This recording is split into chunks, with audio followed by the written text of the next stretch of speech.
Welcome to today's Emunah Minute.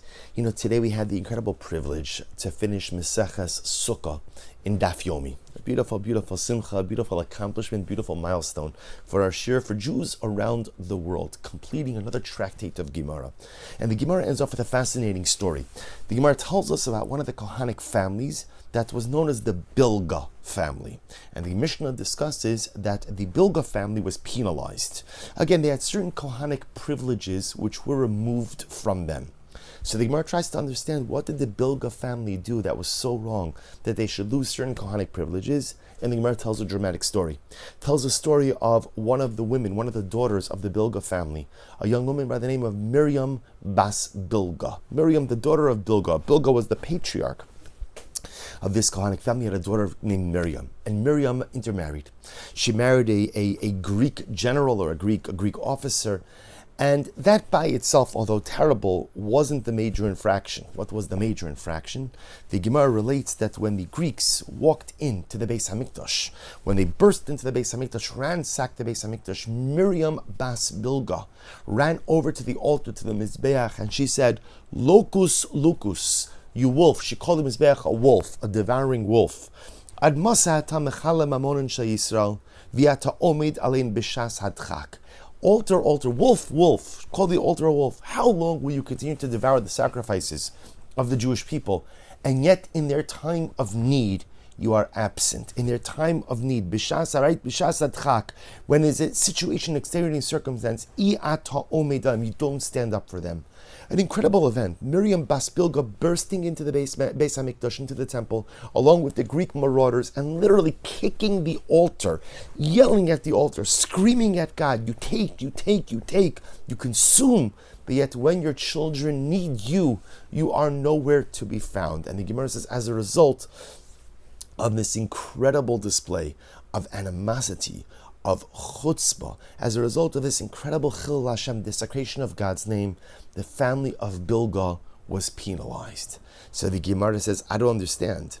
At the end of the day, because of the actions of one girl, because of the actions of one child, an entire family is penalized. The Gemara says, Mishum Barte Kansilin Lididei, because Miriam Bas Bilga behaved inappropriately, you're going to penalize the entire family? To which the Gemara says, Abai gives a dramatic answer. Abai says, yes. Because there's a famous adage, Shusa dianuka b'shuka, o da'avua, o di'ime. The way a child speaks in the marketplace is a reflection of the mother and the father. Meaning the rabbis understood that the actions, the words, the hashkafas, the outlooks of Miriam Bas Bilga were a reflection of what she must have heard growing up. And therefore, again, the rabbis held the entire Bilga family responsible for the actions of Miriam Bas Bilga. And it's a very dramatic Gemara. It's a dramatic parenting Gemara. Because the truth is, every parent knows, and we all know, you could do everything right in parenting, but yet your children still have their own free will. They have Bechira Chavshis, free choice. They could do whatever they want, whenever they want, however they want. And when they become adults, children often make life decisions that are contrary to the values or to the ways in which they were brought up. Sometimes they're nuanced changes or nuanced distinctions. Sometimes children actively repudiate the values and the lifestyle that their parents gave them. And that goes in all different directions. Children become adults and adults have free will. But what the Gemara is trying to highlight over here is that the way I conduct myself as a parent has an impact on my child.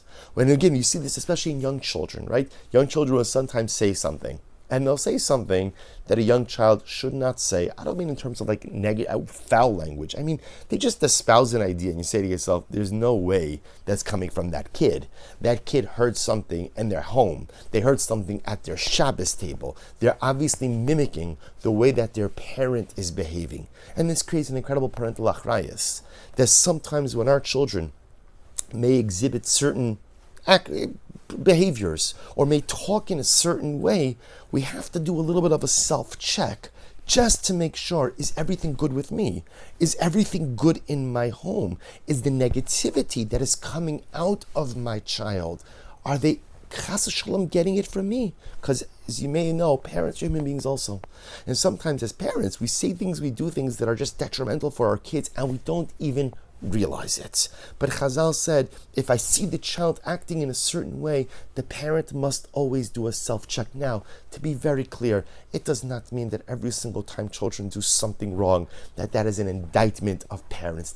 As a parent, I'm saying this, our children have free choice, and even when they're young, they have free choice. And not every wrong turn that a child makes is reflective on the chinuch, on the hashkafa, on the way that the home is being run. But sometimes it is. Sometimes it is. And a parent has to be self-aware enough to know, are my behaviors, is the way that I'm conducting myself positively or chas v'shalom negatively impacting my child?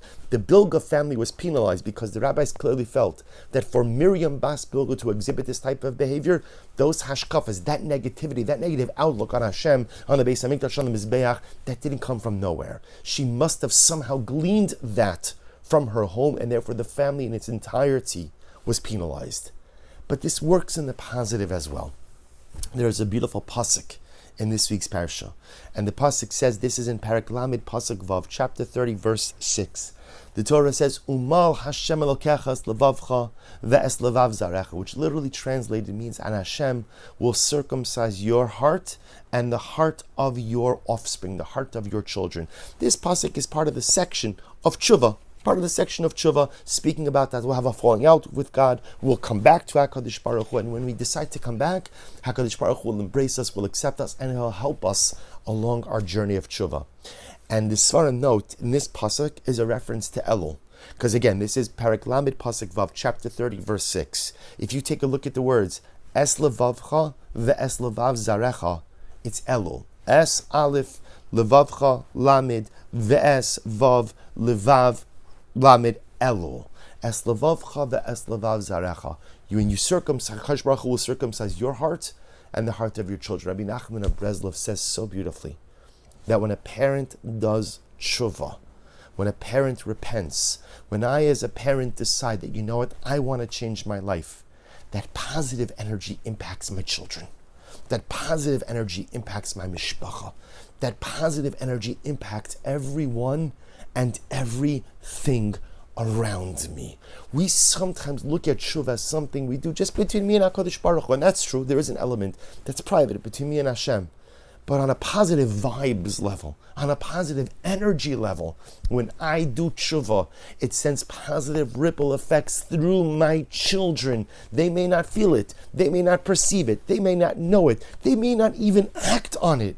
But says Rabbi Nachman, it happens. Es levavcha ve'es levav zarecha. When I do tshuva, my children are blanketed by that wave of Kiddusha, by that wave of holiness, by that positive spiritual energy as well. It works in both directions. If the Bilga family is held accountable because what Miriam did was a reflection on her parents, then when we engage in positive dynamic activity, when we as parents do tshuva, when I as a father decide, you know what, I'm tired of living with inconsistencies. I'm tired of living with mediocrity.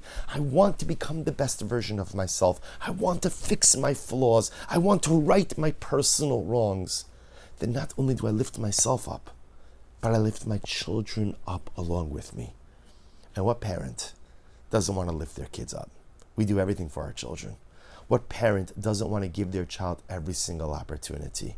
What parent isn't willing to part with every single resource just so my child can be successful?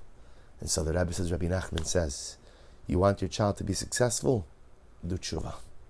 Because when I as a parent do the right thing, when I as a parent come closer to HaKadosh Baruch Hu, when I as a parent introspect and make a better plan for the future, the positive energy I generate doesn't only propel me forward, but it takes my children along on the journey with me. We should all be Zochem Yirtz Hashem to make sure that we are always broadcasting the right messages to our children. And we should be Zochem that our tshuva should carry our families along as well. Wishing everyone a wonderful, wonderful day.